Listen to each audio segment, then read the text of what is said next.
to continue to shed light on that part of our history and to tell that story so we can move forward. That's going to be the president's focus. He wants to work in a bipartisan way. He does. We have been able to do that. We have the bipartisan infrastructure law. We have the Chips and Science Act. We have the PACT Act for veterans. We have found ways. I think more than 300 pieces of legislation that the president has signed in the past 2 years has been bipartisan.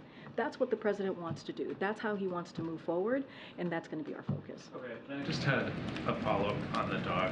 The span of time in those emails was 4 months ending in January. Do you know how many incidents have occurred since then? Honestly, I would have to refer you to the Secret Service. They would have that information for you. Okay. Thank you, Karine. Back to Trevor Reed. Can you share when the administration first found out about Reed's circumstances? When was President Biden first briefed about it? So I don't have a timeline to share with you on this, so just don't have anything at this time to share about a timeline. But I just want to reiterate, as I have the moment to do again, is that U.S. citizens should not travel to Ukraine. It is not safe. And not only that, they certainly should not be on the battlefield. It is a real risk of being captured or even death. Just don't have anything more to share on the timeline. Clearly, the president has been briefed. He's aware. I just don't have a timeline to share. Has President Biden or anyone from the administration spoken directly with Trevor Reed? I don't have any calls to read out at this time. And finally, just to follow up on Sungmin, you said that you were that these are very clearly different cases that we're talking about, but what reason do you have to believe that the Russians share this view that what happened with Trevor Reed will not be a calculation in the negotiations for Evan Gershkovich and Paul Whelan? So look, what I can assure you and the American people is that the team is committed. The president continues to be committed to do everything that we can, to go down every avenue that we can to get Paul and Evan home. That is a commitment that we stand by, and under this administration we have brought home dozens, certainly more than a dozen folks, Americans who have been wrongfully held, and also hostages. And that is something that you see this president's commitment, and he's made policy changes to show that commitment as well.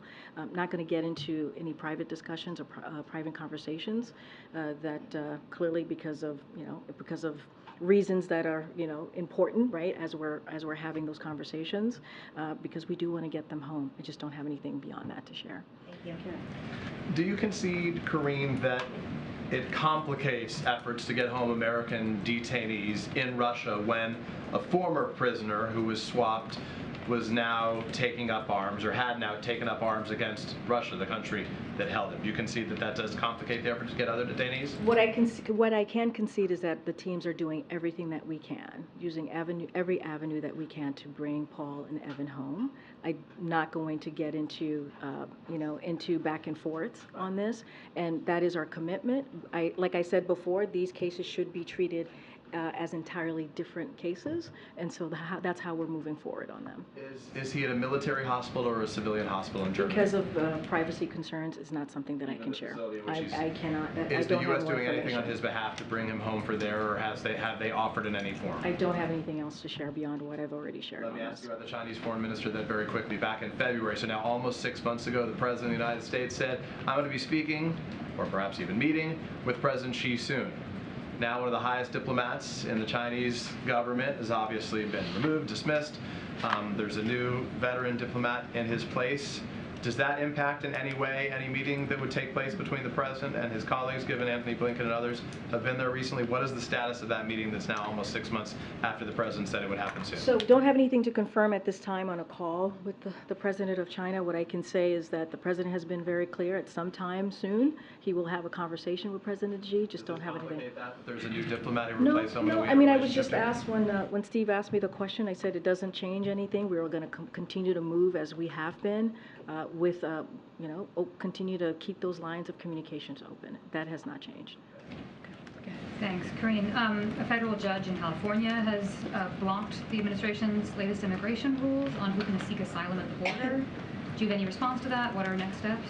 Yep, a couple things on that I do want to share. So the way we see the ruling today, that nothing has changed. There's a stay, which means that our border enforcement plan remains in full effect. The Department of Justice will appeal the decision and seek and extend the stay. And as we have said multiple times, our border enforcement plan works. It is deterrence, diplomacy, and enforcement. We have seen that plan working. Unlawful border crossing have come down to the lowest that we have seen in the past 2 years. And so again, nothing has changed. And as I said, the Department of Justice will appeal to extend that to work to extend the stay.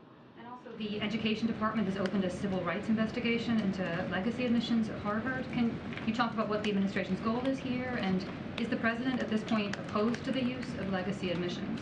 So the president was very clear even when the affirmative action decision was decided by SCOTUS that he made clear that legacy admissions hold back our ability to build diverse student bodies. So that is something that he continues certainly to believe.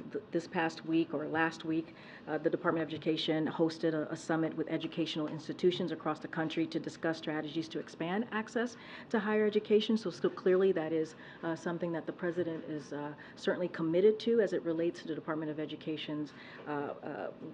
ongoing investigation. I'm just not going to have to refer you to them.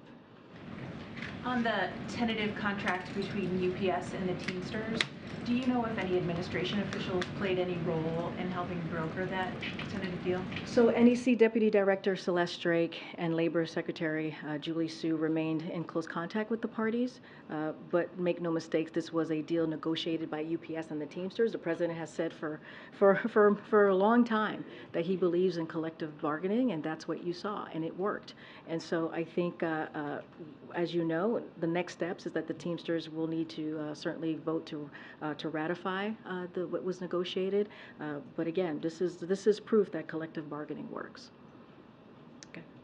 I know you referred us to the Secret Service for other incidents regarding Commander in the doghouse with the Secret Service itself. But I'm curious, have any resident staff or other White House staff been bitten, or?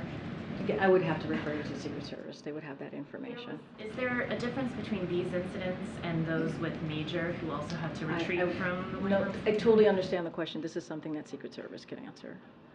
Okay. I wanted to ask about the impeachment inquiry. About the impeachment inquiry. Oh, okay. So before the briefing, McCarthy said, all I'm saying is we go where the truth is, you have to get to the bottom of the truth, and there's only one way Congress can do that with an impeachment inquiry.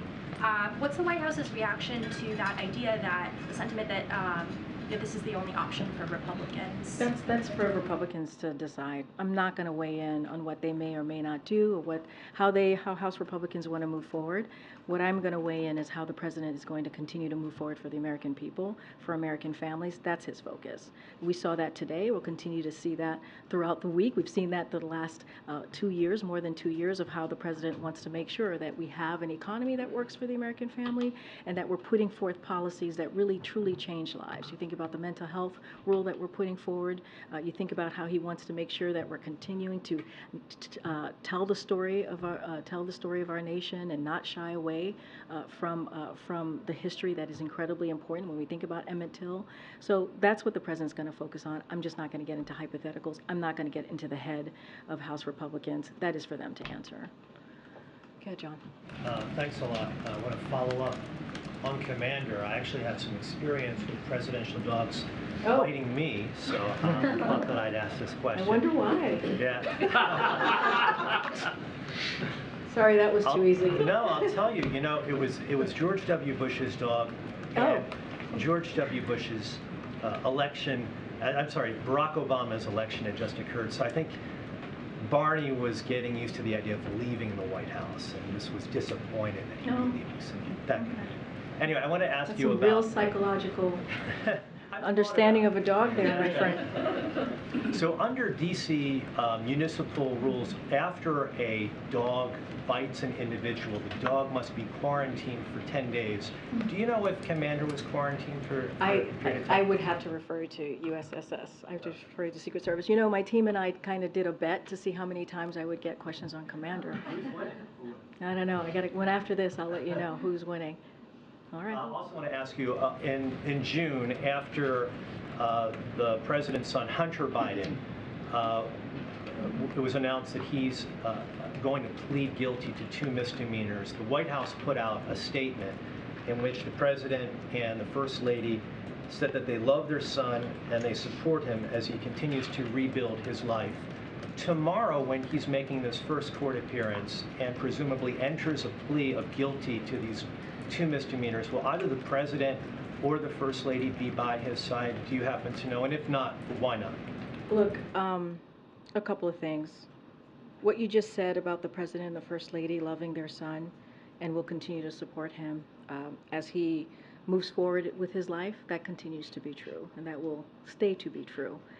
Anything else, I can tell you that the President will be here working on behalf of the American people. As you know, the First Lady is actually abroad doing the business of the American people, and so I just don't have anything else to share.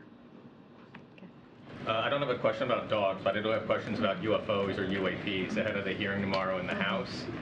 The other element... I'm not sure which one. Okay. There's a hearing tomorrow in the House on Yes. these unidentified flying objects or aerial phenomena. The Senate also has bipartisan legislation that may be part of the NDAA that would require the government to essentially disclose a lot more of its records on what they have on UFOs and UAPs. Has the President or the Pentagon expressed any concern or interest in what those records might be and whether or not there's any concern about disclosing those types of records? So on the piece of legislation, I don't have anything to say on that.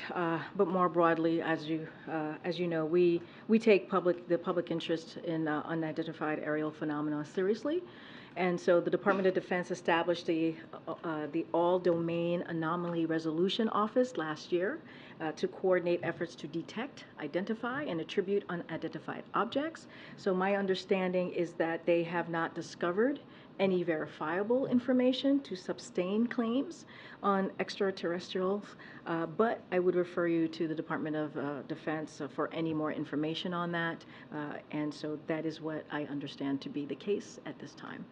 Go ahead, Karen. Thanks, Karine. On the mental health care announcement today, this has been a law for 15 years, a law in the books, but there hasn't been compliance, as we've heard officials say, the President talk about. Why should Americans feel confident that this is now going to change? So look, it's a landmark rule.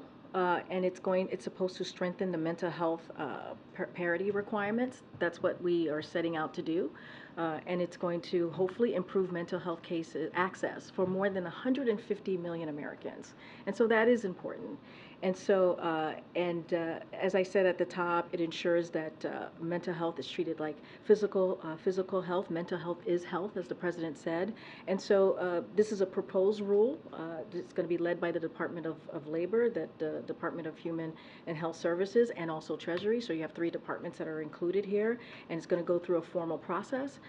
And so for sure that it's going to go through that process, and those agencies are certainly going to work through this rule. But clearly we're optimistic. There's, the President wouldn't have put it forward if he wasn't optimistic about this.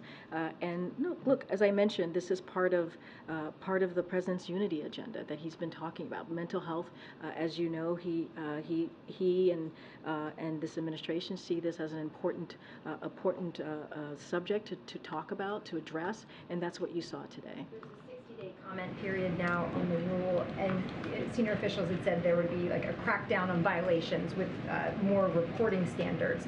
How long will that take to have an impact? Like, when will Americans actually start to feel this going into effect? So there's going to be a formal process that's going to play out. So I'll let that formal process certainly play out on this one. There are 3 agencies, as I just mentioned, that's going to be very much involved in this rule proposal. So I'm not going to get ahead of that. But as you said, there's a 60-day kind of a process here, and so we're going to let that happen, see what comes out of that, and of course there'll be a formal process to move this forward. Okay, let me see. Oh goodness, go ahead, Todd. Thanks. I want to get back to Texas and the razor wire and the buoys in the Rio Grande.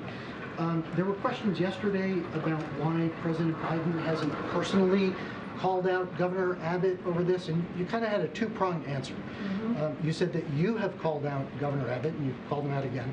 And you also pointed to the actions of the Justice Department taking Texas to court over this. And I'm wondering, on a lot of issues, you have been adamant that President Biden does not insert himself on Justice Department decisions. So can you elaborate on what his role was in this litigation against Texas? This is a Department of Justice role. This is for them to decide, and they treated this with urgency. And as you saw yourself, the Department of Justice sent the governor a letter within days of the structure going up, and followed through with the lawsuit shortly after. This is something that the Department of Justice decides on. This is something that they looked into, and you know, they are going to take the governor to court. And I expect that the Department of Justice will have more to say on litigation shortly. But we leave it to the Department of Justice. They are the experts on this. Well, I guess what I'm saying is I'm a little confused how the president should get credit for what the Justice Department is doing if what you're saying is that he had nothing to do with what the Justice Department is doing. I'm not saying the president deserves credit for what the Department of Justice is doing. I'm saying that the Department of Justice is doing their job. It is up to them to decide what is legal and how to move forward with issues like this. So this is Department of Justice that moved forward on this. We're not looking for credit. The president's not looking for credit here. He's looking to make sure that the right thing happens. And as you know, as we're talking about the Governor Abbott, and what he has done, his record on this, it is clear. It is clear how he impedes the process. He doesn't help. He puts the lives of migrants at risk. That's how he moves forward. I mentioned last week on Christmas Eve what he did to migrant children. You know, left them on the street in freezing cold temperature. That's how he decides to move forward. The president, what he is working on, the policies that he's moved forward on, is making sure that we limit the unlawful entry into this country. And we have seen that because of a policy that he has put forward. And for the governor to undermine that, that's not helping. Why doesn't the governor talk to the Senate Republicans or Senate congressional Republicans in Congress and figure out how to fix this problem? But he continues to make this a political stunt. So we're not taking credit for what the Department of Justice is doing. What we're trying to do is what the president has shown to do, is put policies forward to actually deal with a broken system, a system that has been broken for decades now. One quick follow-up on that. Sure. Is there any consideration for the president to nationalize, federalize the Texas National Guard to preclude them from participating in this Operation So look, I don't have anything to share on any new policies in regard to your question, but here's what I can tell you. Our Border Patrol agents have real work to do. They have real work to do in securing the border, instead of dealing with these dangerous structures that the governor put up and aren't doing anything, actually anything, to deal with the issue that we're seeing at the border. So look, the president has done the work. He put 24,000 agents, officers, federal agents to work to secure the border. That's one of the steps that he's taken. He's put policies forward to expand the legal pathways so we can deal with what's going on at the border. So this is work that the president has actually done. And again, Governor Abbott tries to impede. He impedes the process and turns it into a political stunt. That's what we're seeing, and that's what we're speaking to. Go ahead. Oh, thank you. Yes, I just wanted to ask about Devon Archer. He's going to be having testimony for the Oversight Committee. Does I'm sorry, who? Devon Archer, okay. Hunter Biden's business partner. Okay. Do you consider him is he considered a reliable witness? I don't have any comment on this. And one more on the Speaker McCarthy's comments on impeachment inquiry. Say that again? Speaker McCarthy's impeachment inquiry comments. Mm-hmm. He seems to be making the point that he thinks there's been enough mounting evidence to at least have an inquiry on this. I've already spoken to this twice before. But can you at least say whether you agree or disagree that there's enough mounting evidence? I answered two of your colleagues this question about what Speaker McCarthy is going to do, not going to do, how House Republicans are going to move forward. I just don't have anything else to share. Good. Thank you, Karine. I have two questions. The first focused on U.S.-Israel relations, the second on the Emmett Till event, and then you'll be directed to a short survey to gauge your level of satisfaction with this experience. Whenever you or that would be new. Admiral Kirby or even the president himself are asked about the president's relationship with Prime Minister Netanyahu, invariably you pivot to discussing the broader bilateral relationship. Invariably you reaffirmed the ironclad commitment to Israeli security, for example, quite in contrast with the fulsome terms in which White House officials are willing to discuss the president's relationships with other world leaders such as Rishi Sunak or Emmanuel Macron. All you seem willing to say about President Biden's relationship with Mr. Netanyahu is that the two men have known each other a long time and that they speak candidly to each other. My question is this: does President Biden trust Prime Minister Netanyahu? Look, what I can tell you again, as you just stated, they have a long-standing relationship. They speak candidly with each other. They just spoke last week with each other and had a fulsome conversation. I'm not going to get into into specifics about their relationships. I just laid out how long they've known each other, and again, they have a candid conversation to discuss their shared interest as well their concerns, and that will continue. The record will reflect that you are unwilling to say that the president trusts Prime Minister Netanyahu. I will move on to my next and final question. On the Emmett Till event, the president's actions today speak to... Sorry. Were you watching a game back there, Lynn? The president's actions today spoke to a murder, an atrocity that was one of countless perpetrated against Black Americans at that time, and all of which helped galvanize the civil rights movement of the 1960s.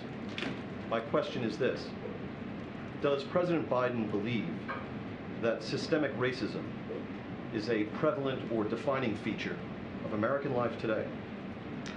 When the president walked into this administration, and I've said this many times before at this podium, he talked about 4 crises that this country was facing and in what ways we needed to move forward. One of them was the climate change crisis, and the president has taken historic action to deal with the climate change, to make sure that we deal with an issue that is affecting not just us here in this country, but globally. And you've seen this. He talked about COVID, right? How COVID was taking the lives of thousands of Americans a day. And he put forth a comprehensive plan to move forward on how to make sure that Americans got shots in arms and that we were able to move forward in a way that we dealt with COVID, that dealt with the pandemic. And now look at us today, we're in a totally different place. He talked about the economy and how the economy was upside down. Businesses were shut down, schools were shut down. We were in a completely different place because of the lack of action that the last administration took. And the president took action, Democrats took action, we passed the American Rescue Plan, and now we're in a place where we've created more than 13 million jobs. We're in a place where wages are up, inflation is coming down, it's easing, and we have talked about Bidenomics, the president's plan, and how it's moving this country forward. And last but not least, obviously, he talked about the racial injustices that we're seeing. He talked about systemic racism. He's talked about this many times. He mentioned this earlier today when he talked about Emmett Till and the monument that he signed. And so this is an issue, a question that the president has dealt with in a serious way. On the federal level, signing an executive order very early on in the days of his administration to make sure that we have a federal government that moves forward in an equitable way. And as I'm talking about all these different crises, everything at the center of the policies that the president has put forward has equity at the center of it, so that we do not leave anybody behind. So I understand correctly, is what you just said synonymous with saying that the president believes we are still a racist country? What the president believes is that we have to deal with racial injustices in this country, that we have to deal with it in a real way, that we have to create a situation where, and he does this with his policy, that there's equity at the center of everything and that we do not leave anybody behind. And so that is what's important, and he has shown that by action. All right, I'm going to keep going. Go ahead, Lynn. I understand that before the Emmett Till event, the president met privately with Reverend Parker, who is Emmett Till's. He was the gentleman who everyone saw at the signing of the proclamation. This is Emmett Till's cousin, who is the last living eyewitness to the abduction. Could you fill me in a little bit about what this meeting in the Oval Office, if you have some details about this Yeah, and you heard from him directly right before the president spoke. He relived that horrific day and talked about his personal relationship. Yes, he was his cousin, but they were also very close. They had a close relationship, and it's obviously a horrific story and something that's devastating to have to live with all these decades. I was actually in the Oval Office when the president greeted them. They have had conversations before. It was, it was an acknowledgement of the day. It was an important moment, clearly, for Emmett Till's family that the president acknowledged. But, you saw that play out for yourselves when the president spoke, when the vice president spoke, and when the pastor spoke himself.